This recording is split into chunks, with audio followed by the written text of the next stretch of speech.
এই মুহূর্তে গরম খবর, চারিদিকে শুধু দালালি আর দালালি। এবার ড্রাইভিং লাইসেন্স বার করতে হলে দালালির মারফতে ড্রাইভিং লাইসেন্স বার করা যায়।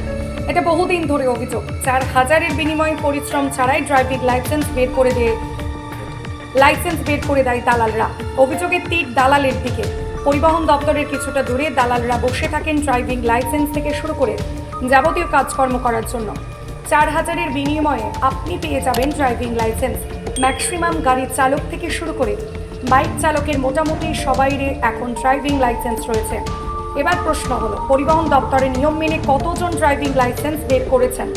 পরিশ্রম করে, এটা যেমন একটা প্রশ্ন, তেমনিভাবে দালাল ধরে অনেক ড্রাইভিং লাইসেন্স বের করেছে। এবার ট্রাফিক পুলিশের দাবি হলো লাইসেন্সে অনেক নিয়ম কানুন রয়েছে, যেটা এই মুহূর্তে বাইক চালক থেকে শুরু করে গাড়ির চালকরা জানেনি না। কথা বললেন এক ট্রাফিক পুলিশ। শুনুন কি বলছেন ট্রাফিক পুলিশ। আসলে কি অরিজিনাল ভাবে বানাইছে কিনা, না দালাল দিয়ে বানাইছে? যদি অরিজিনাল ড্রাইভার হয়ে থাকে, সবকিছু তাদের একটা মাপজোক থাকে, অনেক কিছু তারা জানে, কিন্তু এটা আমার মনে হয় দালাল দিয়ে বানাইছে, এই কারণে তার কোনো কিছু জানে না। তার কারণে এই অবস্থাটা হয়েছে। আমি সবার কাছে